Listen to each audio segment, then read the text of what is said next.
Pues cuando estamos. Bueno, pues arratsaldeon a todos, pues es que ricasco, benetan, etortzagatik. Bueno, lo primero creo que esto exige una explicación y es divertida y luctuosa a la vez.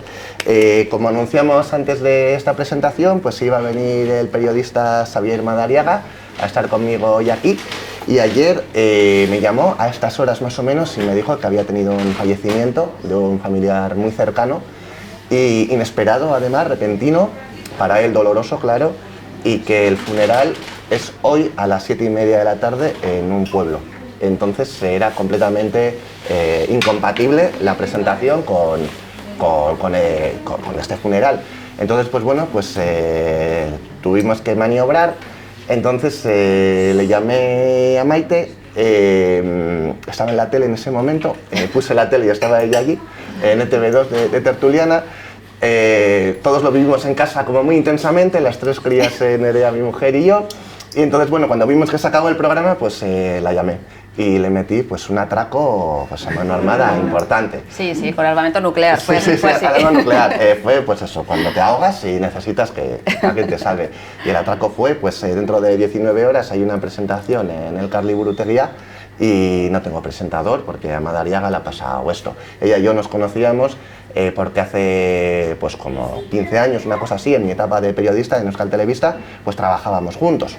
Y bueno, pues es la primera persona que me vino a la mente. Si no es Madariaga, pues es quien controla, quién sabe, quién es bueno presentando, quién es profesional dentro de la agenda que tengo en el móvil. Y la primera persona que me vino a la mente era Maite.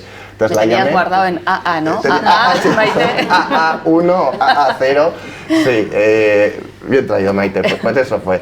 Entonces, pues nada, pues es que le debo 1 millón. Pues es que desde el primer momento la pillé en el coche de Donostia a Bilbao, la pillé en el coche y desde el primer momento me dijo que sí, que se animaba y bueno, pues para mí fue salvarme la vida y a la vez pues una grandísima satisfacción y emoción, pues poder contar con una persona en quien confío tanto, que admiro tanto y que encima pues tenga esa prestutasuna, esa disponibilidad para estar hoy aquí. Entonces, pues bueno, pues lo primero, esa explicación y esas gracias de corazón a Maite por haberme salvado la vida.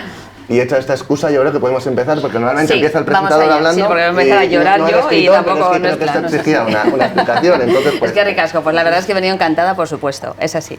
Bueno, pues el recuerdo que tengo yo de Unai y el que tendréis algunos y algunos de vosotros de aquella etapa de periodista, efectivamente, que no fue hace 15 años, fue hace 12 o 13, amigo, te comento. Pero es que el tiempo se acelera, ya sabes, como le cumples más, se acelera siempre. Pues entonces él era un reportero muy exigente, súper pro, muy profesional y muy ambicioso también. Yo te recuerdo como con ganas de hacer cosas, ¿no? Con muchas ganas de hacer cosas. Y bueno, pues el tiempo efectivamente ha pasado, tú has cambiado de sector, de audiovisual a educación, seguramente vives mejor, más tranquilo, duermes mejor, tienes más calidad de vida, más estabilidad, seguro, segurísimo. Es posible. Y luego yo creo que toda esa ambición que ya se te notaba, te transparentaba mucho entonces como profesional, pues la has trasladado de alguna manera al ámbito literario, ¿no? Y creo que eso pues está muy bien, está muy bien. A mí también me gusta escribir y bueno, sé de lo que hablas y lo que vives. Entonces, si quieres empezamos hablando de que esta es su segunda novela, seguramente muchas de vosotras y de vosotros habéis leído la primera, y Mientras no llueva, y yo creo que ha habido un cambio radical en todos los sentidos, ¿no? De una novela a la siguiente, porque aquella era un ejercicio de memoria histórica local, estaba muy centrado en nuestra sociedad vasca, con todo el conflicto que hemos vivido, la dureza, las dificultades, cómo nos ha marcado eso y también pues cómo determina eso el tipo de personas y de personajes que habitaban aquella primera novela. Y de ahí ha pasado el tiempo, tú eres otra persona en alguna medida, como nos ocurre a todo el mundo, y esta segunda novela pues ya no tiene nada que ver, ¿no? Hijos de la arena es un ejercicio de bajarse la cremallera, dejar esa capa social quizá y entrar en lo más interno, en esa zona oscura que todas y todos albergamos de alguna manera, que son nuestras pesadillas y nuestros miedos, ¿no? Y hay algo que compartiréis quienes sois amas o quienes sois aitas, y que yo lo experimenté también cuando fui ama de esta criatura que está aquí leyendo un cómic ahora, que de repente te brotan unos miedos que no tenías, es decir, sí que te nacen superpoderes y te haces más fuerte en una medida, pero al mismo tiempo te haces mucho más frágil y más vulnerable, porque te encuentras siendo la persona que defiende y que cuida y que intenta cuidar a costa de todo a lo que más quieres en el mundo, ¿no? Entonces, bueno, algo de todo eso está recogido en esta novela y además está muy bien recogido, muy bien transmitido. De todo lo que se desencadena cuando aquello que más queremos, que suele ser por lo general nuestro hijo, nuestra hija, desaparece, es de lo que va, entre otras cosas, este libro. Y a mí me gustaría que nos cuentes, Unai, cómo nació, cómo surgió la idea de crearlo. Bueno, pues esto empezó precisamente cuando trabajábamos juntos, Maite, en Euskal Telebista, pues en una ocasión fuimos a hacer un trabajo periodístico a Ibiza. Y bueno, precisamente un poco la excusa era pues seguir a vascos que estaban de vacaciones. Entonces allí, cuando empezamos a grabar a la gente que vivía en el mundo de la noche y demás, muchos me decían, pero tú no sabías que todo esto lo habían montado vascos, la Q de Ibiza, todo lo que fue aquello. Para mí no tenía ni idea, no es una historia secreta, pero no es una historia demasiado conocida. Entonces, ahí, desde ese momento, yo era más jovencito, quizá no era capaz en aquel momento de cuajar una novela, pero desde ese momento esta historia la tenía yo en la cabeza. Son de estas historias que no te consigues quitar de la cabeza. Y eso me pareció que era un rico caldo de cultivo pues, para hacer una novela. Sin embargo, luego cuando me planteé escribir sobre eso, dije, no quiero hacer un ensayo, no quiero hacer un documental, no quiero hacer historiografía, sino quiero utilizar esto como trasfondo, porque me parece una tierra muy rica donde van a brotar frutos exquisitos, pero sobre ello quiero hablar de otra cosa, ¿no? Sí. Entonces ahí vino pues el otro embrión de la novela, que es quizá la etapa vital que estoy viviendo, ¿no? Pues como ahora apuntabas, Maite, pues yo también soy aita, tengo 3 crías pequeñas y de alguna manera eso te remueve o te explota por dentro y era algo que quería plasmar en las páginas, ¿no? Yo tengo la teoría de que lo que mejor funciona en literatura es lo que pasa por tu tamiz interior, ¿no? Lo que ha pasado por tu corazón, por tu alma o por tu cabeza, todo ello es lo que mejor resultado da en las páginas. Entonces, sobre esta base, sobre esta tierra, posee pues esta otra dimensión y dije, ¿cuál es lo más puro? ¿Cuál es el nucleolo de la paternidad? Pues puede ser el miedo a que le pase algo a tus hijos o, todavía peor creo, el miedo a que te los quiten, ¿no? Entonces eso me sirvió como materia narrativa y a la vez, bueno, pues me sirvió también para conformar un thriller que siempre intentamos nosotros que enganchase desde la primera línea, ¿no? Que te agarrase en la primera línea y que no te soltase del pescuezo hasta la resolución final, ¿no? Esa ha sido la idea. Y efectivamente esto ocurre. Quienes lo habéis leído lo sabéis y quienes no lo comprobaréis en cuanto lo abráis. Ya sabéis que estas primeras citas, que normalmente las autoras y los autores recogen siempre antes de iniciar la obra, son bastante importantes porque definen mucho la intención del autor o de la autora o recogen parte del espíritu de lo que vas a encontrarte en estas páginas. La primera de ellas es una cita de Oscar Wilde, histórica o bastante conocida, que es: todos los hombres matan lo que aman. Y de alguna manera esto conecta también con algo que nos decían mucho cuando éramos chiquis, que era aquello que entonces yo creo que no terminábamos de entender, que era quien bien te quiere te hará llorar, que es algo como muy contradictorio en sí mismo, ¿no? Pero realmente tiene sentido, porque a las personas a las que más amamos son aquellas de quienes mejor conocemos sus puntos débiles, su vulnerabilidad, y precisamente por esa relación, ese tipo de relación, somos capaces de generar mucho más daño, ¿no? Y esa idea de que podemos hacer daño a quienes queremos, de alguna manera vertebra lo que hay en este libro, ¿no? También. Sí, eso era un poco la idea y por eso va en el epígrafe. Yo me he dado cuenta con la vida de que cada persona es muy diferente y cada persona ve las cosas a su manera. Entonces es prácticamente imposible que una persona en su trayectoria nunca vaya a chocar con otra. O sea, eso es algo que he aprendido como experiencia vital. Y claro, ¿con quién vas a chocar? Pues precisamente con los que tienes más cerca, ¿no? Sobre todo con las personas a las que más amas, ¿no? O más te aman. Entonces casi hacer sufrir es casi inevitable, o que te hagan sufrir. Entonces, esa idea que yo leí por casualidad en una novela gráfica de Javier Isusi, que hablaba sobre Oscar Wilde, pues la tenía como grabada y de alguna manera creo que marca un poco pues como el semblante de la novela. Y un poquito más allá, también me vino a la mente que, y esto es un poco más centrado en los hombres, muchas veces los hombres, los varones, los chicos, cuando sienten un amor o un deseo y ese amor no es correspondido, actúan de una manera violenta, ¿no? Se me ocurre ahora algunos religiosos que no pueden tener relaciones con algunas mujeres y les miran con un celo malévolo, con una perversión en la mirada, sí, ¿no? Desprecio. Con un desprecio. Eso no ocurre con todos los religiosos, conozco a muchos muy buenos, pero algunas veces eso lo he notado. También a veces, y es un tema que está tocado en la novela, con lo que hoy llamamos la violencia vicaria, ¿no? Cuando un hombre se siente despechado por una mujer a quien supuestamente ama, o no sé en qué términos decirlo, o humillado, va a atacarla con todo y la mata. Pero es que incluso a veces, como matarla le parece poco, todavía mata a sus hijos. Sí. Que lo unimos con la anterior pregunta, que es lo que más puede valorar una mujer, una madre, ¿no? Que es que les quiten a sus hijos. Entonces, por esos dos elementos, porque creo que es una parte consustancial a nuestra vida y porque esta novela habla también de violencia vicaria en algunos momentos de la novela, pues era como un epígrafe que nos marcaba un poco el camino. Sí, sin duda, sí. Y además que es un tema de actualidad absoluta, ¿no? Porque a nivel medios de comunicación, desafortunadamente, muchas veces nos toca hacer reflexiones sobre estas cuestiones, ¿no? Porque es algo que no se acaba y lejos de acabarse, conocemos más casos cada vez. Esa cita, decíamos que es una declaración de intenciones, pero bueno, vamos a ir profundizando poco a poco en la obra. Vamos a saber por qué, o a intentar entender por qué tú has elegido el tiempo, el espacio y el contexto que has querido introducir aquí, ¿no? Nos situamos en un lugar que ahora mismo serían nuestras antípodas en este verano, no verano, octubre, noviembre eterno en el que vivimos, sí. este verano que dura 17 minutos, que es la isla de Ibiza, que es la luz absoluta del Mediterráneo, esa luz azul, ¿no? Que no termina nunca, a finales de los años 70, que fue una época gloriosa que marcó también un antes y un después en las Islas Pitiusas, en las Baleares, y en una manera de disfrutar y en un estilo de hedonismo que después explotó y se hizo internacional, ¿no? Y que hoy de alguna manera sigue existiendo. ¿Por qué elegiste esos años y ese lugar? Pues yo tengo una teoría al respecto, y es la siguiente. Yo tengo la sensación de que en las sociedades más rígidas sus habitantes hay veces que buscan válvulas de escape.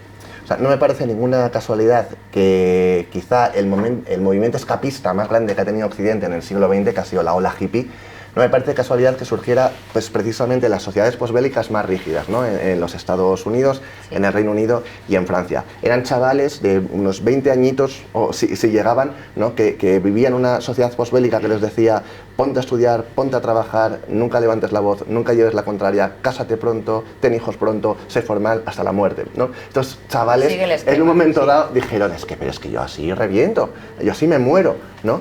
Entonces ahí surgió esta parte escapista que fue la ola hippie, ¿no? Yo creo que a los vascos nos pasó algo parecido. En los años 70, lo conocemos todos los que hayamos vivido aquí, yo soy del 83, pero bueno, era más o menos la misma época en cuanto a la tensión política. Era un lugar oscuro, ¿no? En mi cuadrilla decimos que Bilbao parecía Gotham de Batman, ¿no? Sí. Era la ciudad del crimen, la ciudad de la violencia, la ciudad de las drogas, de la exclusión social, todo estaba oscuro, sucio.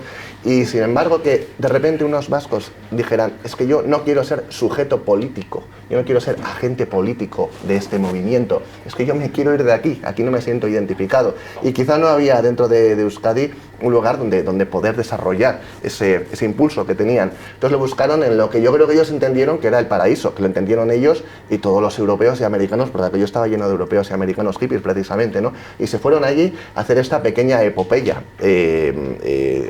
Compraron una especie de club deportivo ruinoso que había en un pueblo de Ibiza y acabaron montando... Esto es real, esto es real que ocurrió. Eso es, y acabaron montando porque ya somos de Bilbao. Entonces, eran dos tierras, pero tenían un impulso bilbaíno, entonces un Chevis que no vamos a montar. Eso es, entonces acabaron montando la mayor discoteca del mundo. Es que encima fue, en los años 80, la crème de la crème, o sea, todo el que era alguien internacionalmente acababa allí.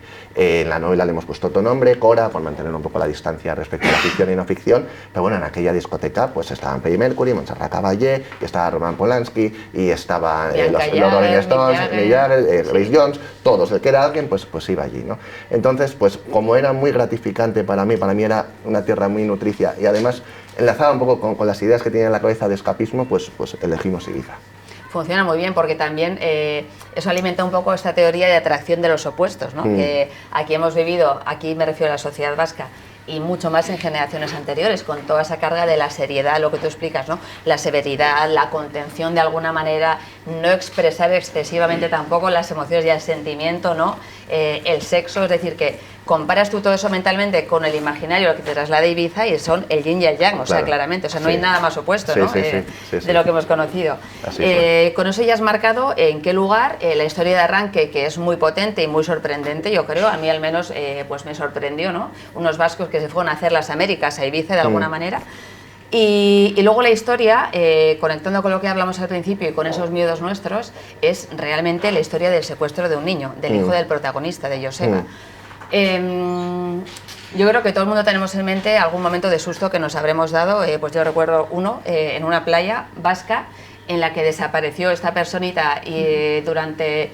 Pues quizá no fueron más de 30 o 40 segundos, pero bueno, pues evidentemente tú lo vives como 3 décadas de tu vida. Te salen 200 canas y crees que te conviertes en otra persona, porque es brutal ese tipo de terror, ¿no? Tan intenso y tan íntimo y tan comprimido. Y hay un cortometraje, una película, Madre, de Sorogoyen, que pasó de cortometraje, el mismo director después la expandió, digamos, hizo una película, quizá la hayáis visto. Y si no, elegid un día que tengáis muy bueno para verla, un día que estéis muy arriba, porque es una peli absolutamente desasosegante, inquietante, y que una vez que la has visto yo creo que no te suelta durante días, al menos a mí me ocurrió. Sí, sobre todo la escena inicial te agarra y no la puedes soltar. Es una desaparición brutal, brutal. Nunca sabes qué es lo que va a ocurrir, pero también el no saber y la no información, que es lo peor en estos casos, ¿no? La impotencia que genera es bestial. Entonces, bueno, con ese espíritu de esos segundos, minutos o en algunos casos épocas mucho más largas de qué ha ocurrido, qué es lo que has hecho tú, es decir, por qué has elegido algo tan duro y que te agarra también a ti tanto, ¿no? Como autor y como Aita en este caso, como es el secuestro de un niño. Bueno, en primer lugar porque enlaza con mis mayores miedos, ¿no? Como tú bien has dicho, Maite, yo no he tenido experiencias largas de perder de vista a mis hijas, pero es verdad que como estés en unos columpios y tardes más de 5 o 10 segundos, empiezas a implosionar por dentro, ¿no? Te pasan las pulsaciones a 240. Sí, no quiero pensar si pasan los minutos, las horas, lo que tiene que ser aquello. Y luego, cuando me planteé esa novela, tuve la intención indisimulada de entretener al lector. Digamos que he hecho un 50-50, ¿no? Un 50 para mí y he posado mis pensamientos, mis sentimientos, he escrito como me gusta, pero a la vez, pues siempre desde la primera página tuve en mente al lector. Entonces ahí hemos intentado pues que desde el primer momento le agarres. Y yo pienso que un thriller funcione, esto ha sido un descubrimiento para mí en mi modesta trayectoria como escritor. Yo como vengo un poquito del mundo de las humanidades, del mundo del arte, yo pensaba que la escritura, la literatura se basaba un poco en la inspiración, en el genio del artista, ¿no? Sí. Pero me he dado cuenta de que eso es una parte importante, pero que hay algo fundamental que es la técnica. Entonces, un buen escritor tiene que dominar esa técnica, como un buen médico dominará la técnica para operar, o un buen arquitecto la técnica para levantar edificios y que no se le caigan, ¿no? Entonces ahí hemos hecho como un largo proceso de aprendizaje y de formación, y solo se puede aprender desde la humildad, admitiendo no sé, pero quiero saber, ¿no? Entonces hemos estudiado mucha teoría narrativa, mucha gramática narrativa. Yo me he dado cuenta, yo estudié unos años filología también, me he dado cuenta que a los europeos nos encanta el arte, la literatura, porque tenemos como eso metido aquí, las humanidades de Grecia y Roma, y a los americanos les encanta la narrativa porque es lo que da pasta, ¿no? Entonces creo que es en gran medida lo que diferencia la narrativa europea, que es artística, y la narrativa americana, que es comercial. Entonces, yo ya venía bien surtido, creo, he leído cosas muy raras del siglo de oro, y a Pablo Neruda, y a los románticos, a los realistas, y a los vanguardistas, y me tenía que poner las pilas con la parte técnica, que a veces lo despreciamos los que queremos ir de bohemios, ¿no? De bueno, yo no necesito eso, ¿no? Yo soy un espíritu libre, y yo lo que genero ya pero hay que pasar por el aro, y entonces pues hemos aprendido, hay una serie de técnicas y que están aquí defendidas y creo que han funcionado bien, y yo creo que esa ha sido la clave de que muchos lectores nos han acercado y dicen, oye, ¿cómo mola? Es que te engancha mogollón. Y yo creo que eso, bueno, pues ha sido que la técnica ha funcionado. No la he inventado yo, simplemente he copiado lo que ya existía, ¿no? Incluso también hemos tenido alguna crítica profesional y también decían, está bien cuajada, apuesta por ello que has hecho un buen trabajo. Entonces, pues respondiendo a tu pregunta, pues hemos elegido, porque lo teníamos en el corazón, la paternidad, pero también porque siempre hemos tenido en mente a a los lectores. Sí, sí, sí. Pues es que esa es una de las claves. Hay muchas maneras de hacer literatura y narrativa, evidentemente. En ocasiones se utiliza el término comercial con una intención despectiva, que no tiene por qué tenerla, evidentemente, ¿no? Porque también para que algo se venda mucho, al margen de que a ti te guste o no te guste, quiere decir que está bien escrito, es decir, que hay unos mecanismos que funcionan muy bien, ¿no? Como lo que tú estás explicando, y que has conseguido aplicarlos de manera que enganchen a quien está leyendo, ¿no? Luego el gusto es muy subjetivo, por supuesto, ¿no? Pero eso está funcionando bien, esa maquinaria. Dentro de esta historia comentabas que parte de un pasado reportero, de una historia que descubriste cuando no sabías qué ibas a hacer con ella, que se ocurre muchas veces, que es me lo voy a guardar para cuando sea capaz de enfocarlo o cuando tenga la madurez, ¿no? Para hacer algo con este material, que es la historia de unos vascos que se van a invertir en Ibiza y crear con modestia la mejor sala, el mejor club del mundo. Esa es la parte real, digamos. En el resto de la novela, eso es como un punto de arranque, ¿no? Que va y viene a lo largo del libro. Hay más realidad, hay más ficción, hay territorios en los que tú prefieres no contar si son ficción o si son realidad. Sí, bueno, yo creo que la tensión entre realidad y realidad es una constante en la literatura y es uno de los elementos de su magia, ¿no? Esa porosidad que hay entre lo real y no real es un poquito lo más fascinante, que eso nos viene desde muy atrás, ¿no? De la guerra de Troya, de los griegos contra los troyanos. Bueno, esa guerra creo que existió, de hecho eso está en Turquía y hay ruinas de aquello, pero le llamó Aquiles a Héctor a gritos para que bajase, eso no lo sabemos, ¿no? Pero eso está en parte de la gracia también. Entonces, había un autor, Eduardo Mendoza, que le suelo leer y que decía, en un prólogo al final decía, bueno, si hay dudas de qué es real, era con la ciudad de los prodigios de Barcelona, que es un poco como su obra cumbre, decía, si hay dudas de qué es real y qué es real, achacarlo a la novela, ¿no? Así, aquí, a mí no me preguntéis si esto fue real o no, achacarlo a la novela y así no tenemos problemas. Pero sí que es una cosa que les transmití a veces a mis alumnos, alumnas, creo que a veces la ficción nos permite entender mejor el mundo que la propia realidad. Si nosotros pusiéramos en las Ardenas belgas una cámara en el año, que no me equivoque, 43, cuando estaba la Segunda Guerra Mundial, entonces, si pusiéramos una cámara fija ahí, solo veríamos a gente pasando y matándose, pero no entenderíamos nada, no entenderíamos cuáles son las motivaciones que le llevan a cada uno, quién va ganando, quién va perdiendo, no entenderíamos qué lleva en el corazón, en el pensamiento de cada soldado o la estrategia militar. Es un poco como el mito de la caverna de Platón, ¿no? Tú estás en la caverna, ves sombras pasar, pero no significan nada, ¿no? Entonces yo creo que la ficción, y por eso yo quería escribir ficción, creo que es buena porque hace la realidad cognoscible, la hace entendible. Todo es caos hasta que un humano lo ficcioniza y le da una lógica y una narrativa, y eso te permite entender mejor la vida que estás viviendo, ¿no? Y muchos autores a los que admiro, quizá mi dios máximo es Mario Vargas Llosa, ¿no? Ha hecho mucho esto, ha escrito mucha novela donde la frontera entre la realidad y la ficción es porosa, pero yo creo que es parte de su gran legado a la literatura contemporánea. Entonces, hemos querido que no se sepa exactamente cuál es la diferencia, cuál es la muga, el límite entre ficción y realidad. Y en caso de duda, como decía Eduardo Mendoza, achácalo a la novela. No me examinéis, por favor, no me lo preguntéis. Eso mismo. No me abraséis por mail, ni por Instagram, ni por WhatsApp, ni por Twitter, por favor. Pues hablando de referencias, citas a Mario Vargas Llosa, ¿no? Como tú, todo el mundo tenemos, ¿no? Como autores y autores de cabecera, que son los que más nos alimentan y con los que más sintonizamos, ¿no?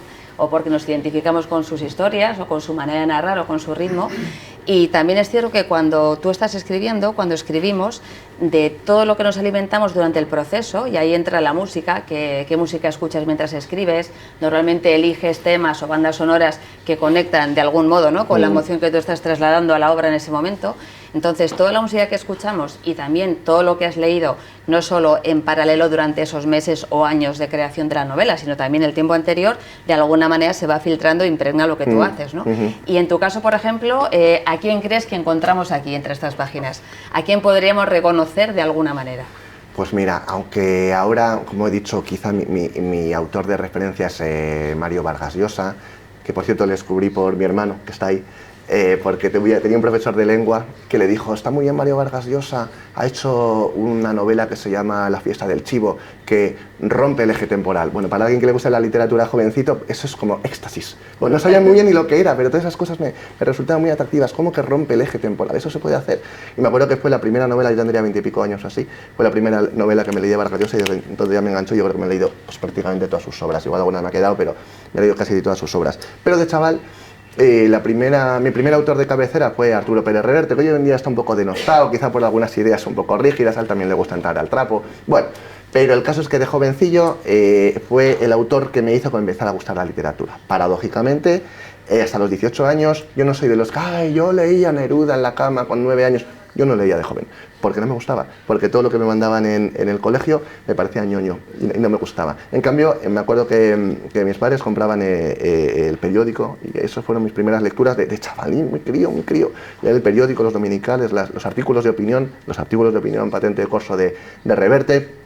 Entonces me marcó mucho, a los 18 años, cuando dejé el colegio, ese verano me cogí La Reina del Sur, que tiene como un tocho de 700 páginas o así, y dije, esto sí me gusta. Esto sí. Aquellas obras de barco de vapor, claro, de 40 páginas, esto no es Fray Perico y su borrico, y es lo que te acabas de leer, ¿no? Está el Pantinoplas y todo eso. Aquí hay historia, aquí hay muerte, aquí hay odio, aquí hay fidelidad, aquí hay lealtad, hay traición, hay drogas, hay escenas internacionales, el Estrecho de Gibraltar, México. Bueno, aquello me parecía apasionante y desde entonces estoy enganchado. Entonces, respondiendo a tu pregunta, Reverte le tengo como muy metido en la cabeza y creo que es un buen maestro de thriller. Ha sido el que más ha vendido en el Estado español, desde el año 91 hasta hoy. Siempre número 1 en ventas. Haga lo que haga, siempre número en ventas.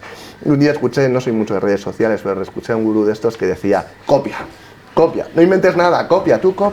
Entonces, bueno, no se puede copiar mucho, si es plagio, entonces me podrían cerrar el libro. Hay que encontrar la línea. Pero sí que puedes pues aprender sus técnicas, realmente, como hablábamos antes. Entonces, creo que Reverte está mucho aquí, no tanto en... Porque tenemos una mente, yo creo que muy diferente, y políticamente o socialmente tampoco estoy muy de acuerdo con algunas de las cosas que plantea, y nuestro carácter yo diría que es muy diferente, sin intentar compararme, que él está aquí, yo soy un humilde escritorzuelo, pero sí que cómo hace los thrillers, cómo engancha al lector, cómo les da, al thriller le da como cierta categoría, lo eleva, es una redacción algo pomposa, hueca, llena de cosas, con relieve. Entonces, pues aprendí de Reverte mucho. Y luego, pues creo que ahora hay una ola que lo llaman la novela negra vasca, la Basque Noir.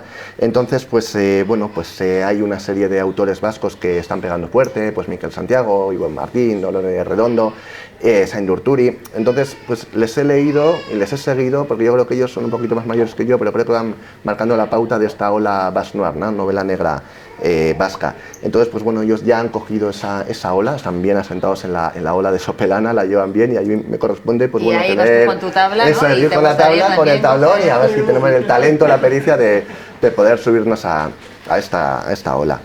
Bueno, pues hay posibilidades, yo creo, ¿no? Bueno, ya ahí veremos. vas con la tabla, efectivamente. Hay partido. Y luego también hay partido, efectivamente. Calienta que sales ya. Sí. Y luego es cierto que ha sido, por todo lo que estás explicando en este ratito que estamos hoy aquí, una elección muy consciente, la del género negro, ¿no? Y esa vocación comercial, ¿no? De voy a estructurar esto, voy a hacer un thriller, que es algo que siempre te ata mucho más si lo haces bien, evidentemente. Desde el principio, tú tenías clarísimo que de la primera novela a la segunda ha transcurrido el tiempo, tú también te has seguido formando, has ido evolucionando, lógicamente, y tenías muy claro que tu apuesta iba a ser esta, ¿no? Y que querías que fuera así. Sí, yo creo que la novela negra ha sido un poquito la mejor noticia que ha podido tener la literatura en los últimos años, porque ha sido, yo creo que el punto de encuentro donde escritores y lectores nos estamos encontrando, ¿no? Yo creo que al escritor le gusta escribir novela negra, encuentra satisfacción en ello, y al lector le gusta leerla, ¿no? Entonces está siendo un bonito punto de encuentro. He leído por ahí que las ventas de libros llevan 10 años sin parar de subir, entonces yo creo que es una muy buena noticia. Las librerías de Bilbao, como esta misma, tienen mucho meneillo, y yo creo que es algo muy positivo. Y vamos a repetir esa risa, por favor, otra vez. No sé si ha sido de irónica o literal, no lo sé. Sí.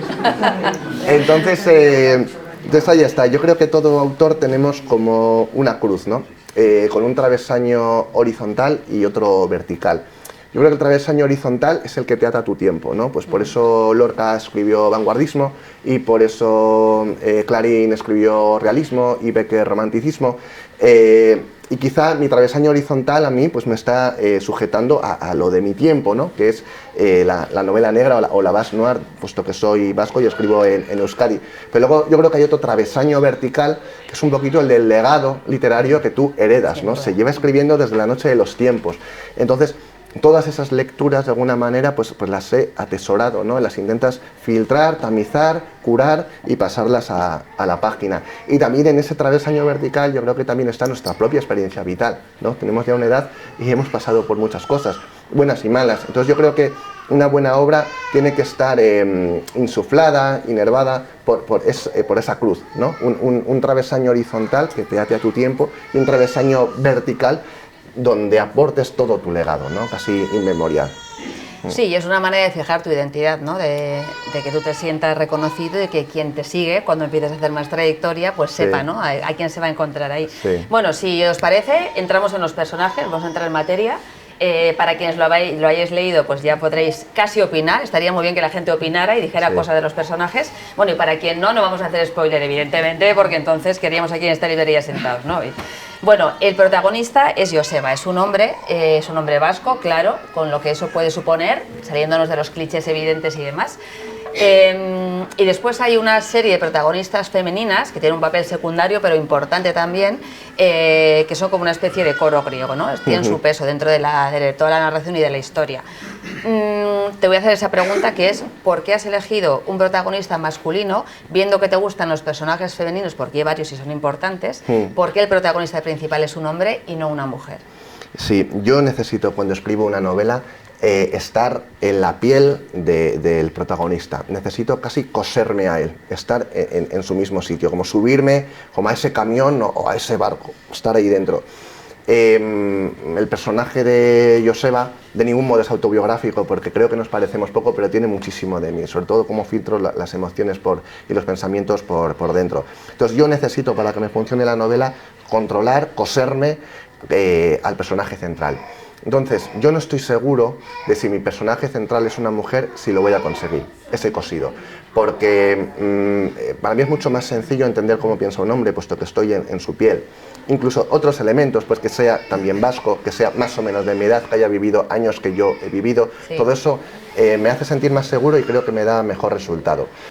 Luego, el personaje femenino me resulta muy interesante y muchas veces mucho más rico, más intrincado, con más matices que el del hombre, ¿no? Entonces por eso esta novela, la anterior también, pero bueno, hablando de esta novela, al final la trama tiene un personaje central, pero es que está pivotando entre tres mujeres, ¿no? No me da tanto miedo cuando no es personaje central, porque bueno, algo hemos aprendido de lo que es una mujer, no son tan diferentes a nosotros y me puedo atrever a hacerles unos diálogos, darles un carácter. Como personajes secundarios me siento cómodo, pero como personaje central todavía no me he visto. Queda tiempo.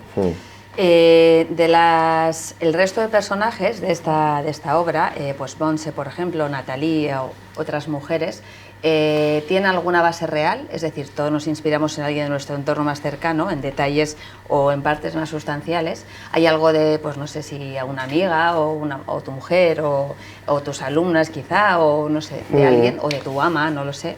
Sí, supongo que alguna cosa sí. Por ejemplo, el personaje de Montse representa bien esto que bueno, mi modesta opinión, lo que acabo de comentar. Es una mujer que en esta novela tiene un conflicto de lealtades, ¿no? Al final, cuando Joseba vuelve a la isla porque ha aparecido el juguete favorito de su hijo en lo alto de una ermita, que es un poquito la primera pista sobre lo que va a tirar de ese hilo para poder recuperarlo, se va a ir encontrando a diferentes personajes, ¿no? Entonces al volver verá que nada es lo que parece, ¿no? Que todas esas ideas preconcebidas que él tenía en un pasado que para él fue mucho más tumultuoso, puede que todo ello fuera equivocado, ¿no? De alguna manera es una especie de baile de máscaras o una especie de velámenes o mantas que van tapando la verdad, ¿no? Entonces el personaje concreto de Montse es una mujer cauta, como creo que son todas las mujeres que he conocido.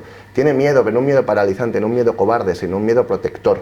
Ella es madre, está casada también, y entonces tiene un conflicto de lealtades, ¿no? Cuando viene Joseba, que es amigo mío, ¿qué debo hacer? ¿Debo apoyarle o no debo apoyarle? Porque no apoyándole es como, puedo estar segura, pero si le apoyo, eso me obligaría a levantar la manta para arriba, ¿no? Y si levantas la manta para arriba nos podemos caer todos, yo incluida, y lo que más valoro, que es mi marido y sobre todo mi hija, que es Nathalie, ¿no? Entonces, sí, ese elemento, esa precaución que tiene, ese celo que tienen las mujeres, está muy posado en Montse.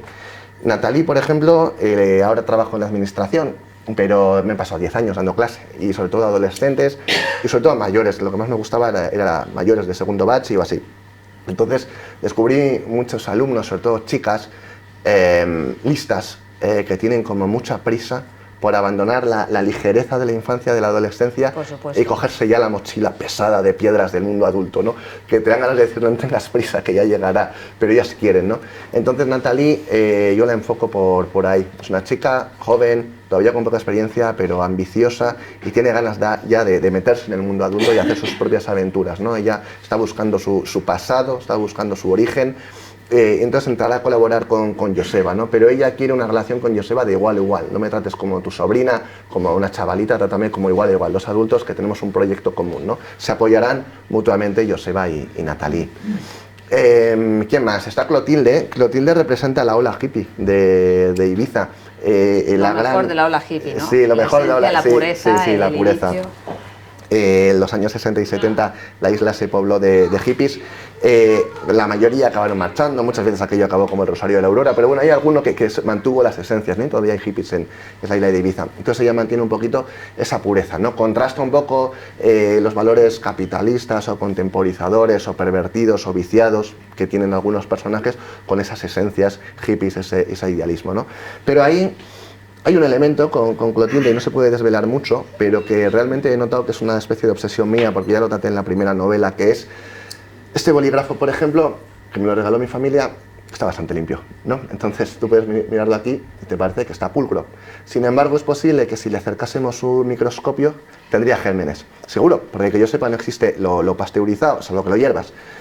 Entonces, esa metáfora me sirve también para nuestros ideales, nuestros proyectos más nobles, ¿no? Representa un poquito la ola hippie, pero si le acercas mucho el foco es posible que te empiecen a aparecer gérmenes, que pueden ser carnívoros, pueden ser agresivos, nocivos, incluso mortales, ¿no? Entonces no puedo desvelar mucho, pero a medida que nos acercamos al personaje de Clotilde, esta hippie, madre hippie de una familia ideal, pero pueden que nos salgan cosas.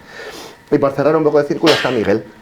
Miguel es el aita de Natalie, marido de Monse. Hay un triángulo amoroso que no puedo desvelar mucho. Y también Miguel es muy observante. Yo creo que una cualidad de nosotros los vascos es que somos muy observantes. Quizá porque hemos vivido, somos un país muy belicoso, muy faccioso, ¿no? Hemos tenido las guerras banderizas, hemos tenido las 3 o 4 guerras carlistas, hemos tenido la guerra civil, hemos tenido la dictadura, luego hemos tenido nuestro conflicto político. Es un país que, siendo tan pequeño, la CAF 2 millones y poco, si juntamos todo Euskal Herria, no mucho más de 3 millones, y es que tenemos muchas facciones, ¿no? Entonces yo creo que eso nos ha imprimido un carácter que es ser observantes. Creo que nos pasa mucho que cuando entramos en relación con otro vasco, vasca que no conocemos mucho, nos observamos, ¿no? El mirar a alguien, intentar escrutarlo, creo que es algo muy vasco, estar callado y mirar por dónde respira, ¿no? Ese de qué palo va, ¿no? Eso decimos mucho, ¿de qué pie cojea? Eso decimos mucho los vascos, ¿no? Ese de qué va, ¿no? Y por eso a veces decir los vascos son muy cerrados, es que yo creo que te están evaluando, te están pasando el escáner. Semanas, incluso meses, ¿no? ¿Este de qué palo va? ¿Me puedo fiar de él? ¿Es de los míos? Es muy vasco. ¿De los míos? No es de los otros, ¿no? Entonces, ese carácter, no tiene política, no habla de política la novela, pero ese carácter observante, escrutador, callado del vasco, lo tiene Miguel. Luego es una persona encantadora. Más introspectivo, más recogido, ¿no? Sí, menos proactivo. Sí. Luego puede ser encantador, como es el cliché del vasco, ¿no? Luego somos muy majos, sí, somos muy majos. Pero hay que entrar, hay que vencer este recelo que siempre tenemos dentro, que yo creo que lo hemos heredado pues por nuestra propia historia tan violenta, tan facciosa. Hombre, sí. Indudablemente, claro, todo tiene un peso, ¿no? Sí. Bueno, pues está un poco la idea del miedo que es universal, ¿no? Y en la que todos nos encontramos y todas reconocidas de alguna manera. También esa idea que viene muy de esa filosofía hippie, ¿no? De los 60 y los 70, de que todo lo malo tiene algo de bueno y todo lo bueno tiene algo de malo. Lógicamente no hay nada puro, ni en las personas, ni en los movimientos sociales, ni en el tipo de sociedad en el que vives, desde luego. Y desde ahí, para ti, al margen del tema que tratas ya en esta obra, ¿cuál sería tu mayor miedo, aparte de ese? Creo que tengo una respuesta fácil, que les pase algo a mis hijas. Creo que eso es el mayor miedo que puede tener cualquier aita o ama, ¿no? Eso es lo primero, que les pase algo y que, bueno, y lo que viene aquí imprimido, o que te las quiten, que te las lleven, ¿no? Y de hecho, no se puede desvelar mucho porque tiene que ver con el desenlace de la novela, pero se toca el tema de los bebés robados. Yo cuando trabajaba contigo, Maite, hicimos unos reportajes, luego hubo unos programas especiales sobre los bebés robados, sí, que pasó en el conjunto del Estado español, pero como tenía cierta relación con la religión, Euskadi un fededum, Euskadi ha sido muy religiosa, entonces en Euskadi tuvo una incidencia especial.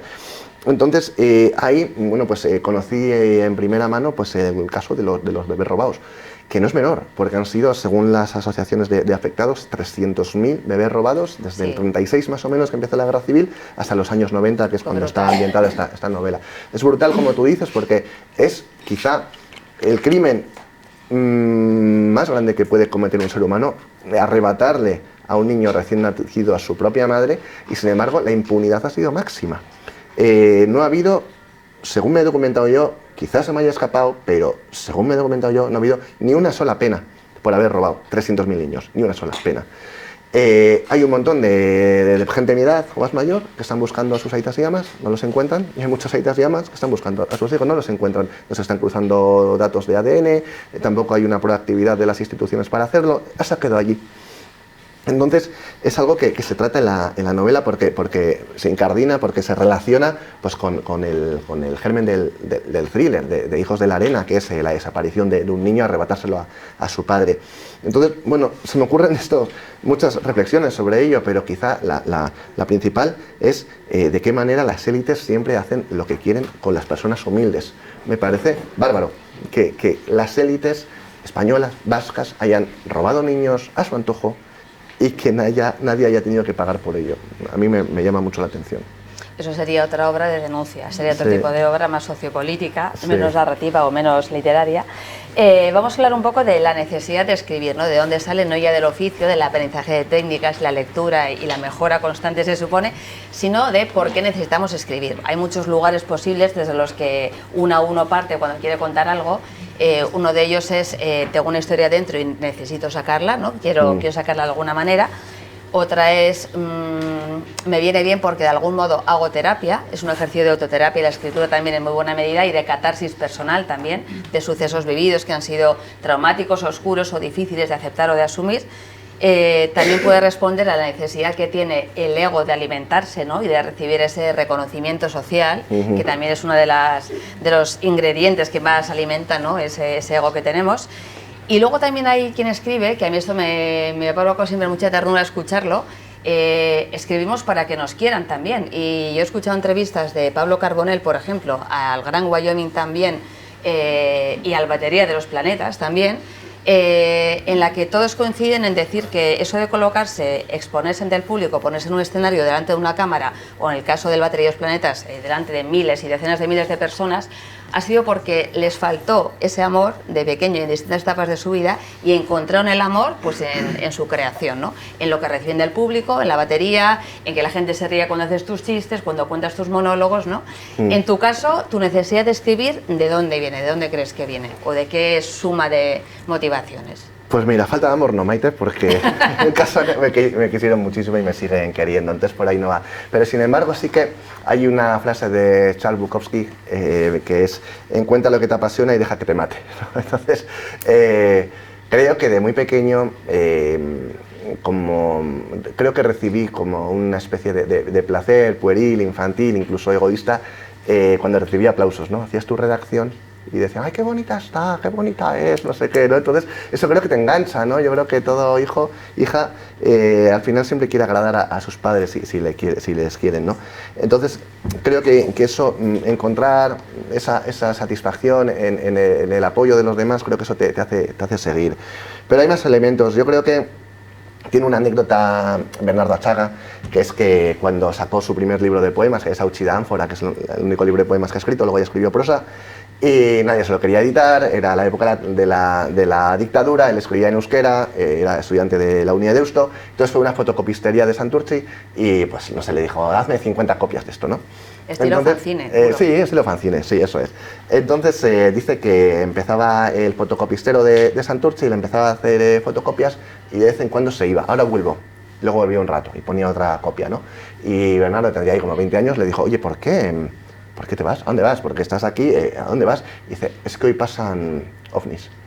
hoy pasan ovnis. Entonces estoy pendiente porque no quiero que se me escape, les quiero ver. A las 17:41, que es ahora, claro, me voy a ir ya, entonces, ahora vuelvo. Entonces Leonardo se da cuenta porque habla así como los sabios antiguos, ¿no? Como con parábolas, esa cadencia, ¿no? Así como sin prisa. Entonces cuenta que eso para él es una metáfora de la literatura, ¿no? Al final tenemos una vida pues muy presente, muy tangible, muy inmediata, ¿no? Te levantas, madrugas, desayunas, muy prosaica, no voy a ser, sí, muy prosaica, no voy a ser pesado, ¿no? Las rutinas que tenemos todos, ¿no? Y yo creo que hay una canción de Alice, de un grupo, que dice, tiene que haber algo más, ¿no? Entonces yo creo que eso a mí me pasa. Vale, mi vida es así, madrugo, me intento ser buen padre, buen ciudadano y dormir, ¿no? Pero tiene que haber algo más, ¿no? Entonces creo que en esta búsqueda intentar perforar el papel, el escenario que nos ha tocado, ¿no?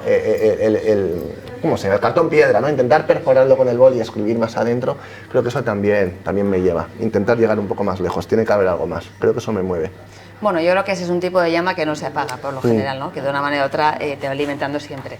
Sí. Pues yo creo que igual podemos ir terminando, igual hay alguien que quiere hacer algún comentario o alguna pregunta, que también eso está bien, que esto no es un diálogo solo, se puede intervenir, quiero decir. Dice, no, yo no, pero bueno, igual alguien sí, oye, no se sabe. Vamos hacia el futuro. Llevas 2 libros escritos en este momento, tienes 40 y pocos años, quiero decir, hay margen por delante.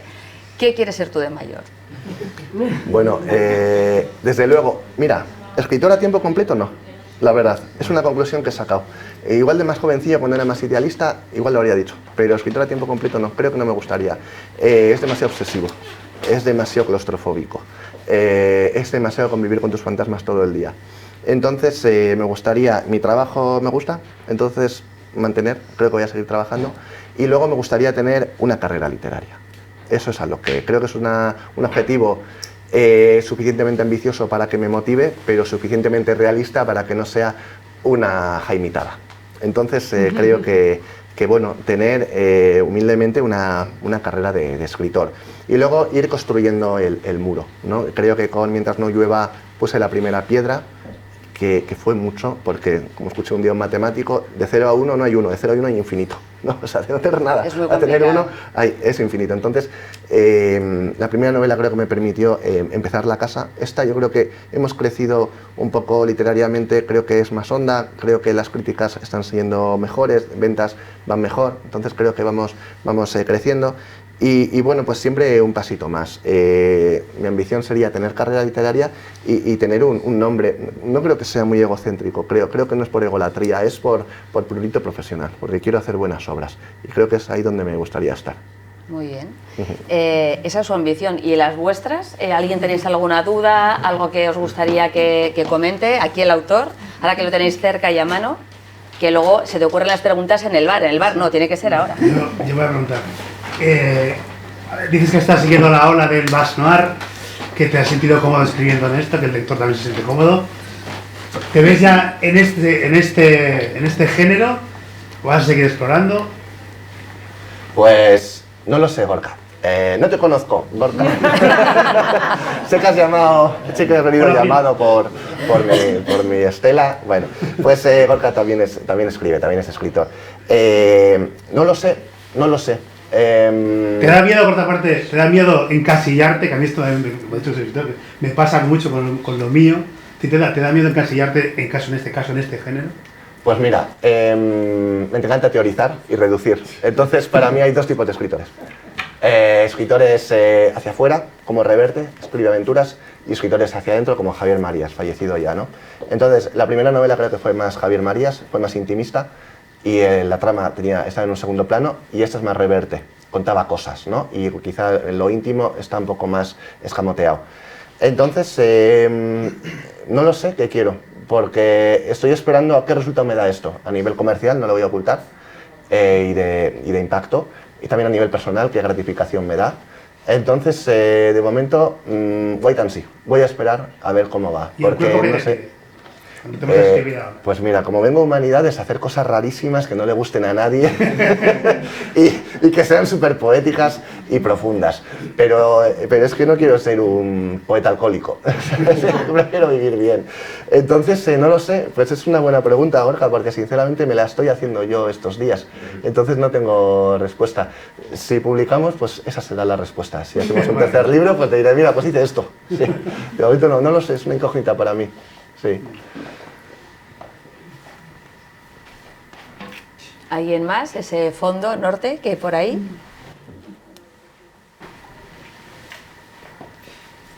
Pues como creo que eso termina y Pues creo que vas a cerrar, lo primero quiero agradecerte, Maite, que me hayas salvado la vida. No, bueno, si todos los salvamentos de vida fueran como este, Sí, o sea, sí. ríete de los vigilantes de la playa, yo estaría en el Olimpo de las diosas, ¿sabes? No, No, en pero absoluto. no lo hace cualquiera y te lo agradezco mucho. Y además creo que eres una profesional de 10 y es que le das a todo lo que haces un pozo de profesionalidad y de amabilidad, de cara amable, que creo que de verdad yo estoy muy agradecido porque has subido la factura de esta presentación. 2.000 euros. Y luego, ¿y qué voy a decir? Pues que gracias a todos, todas los que habéis venido, de verdad que se agradece mucho como autor porque estás lleno de fantasmas y de miedos y que te apoyan los que te quieren, para mí significa mucho, así que bueno, pues gracias a todos y todas. Hostia, ricasco. Pues yo por mi parte, también, en lo que me toca en mi lado de esta mesa, es que ricasco Torchagatik, ha sido un placer, de verdad, compartir este rato con Unai, por supuesto, apoyarle en el lanzamiento de este segundo libro, que estoy segura de que te va a funcionar muy bien, yo creo que sí. Y ha sido un gusto, y gracias también, hijo mío, por estar aquí sentado aquí detrás todo este tiempo. Es que ricasco.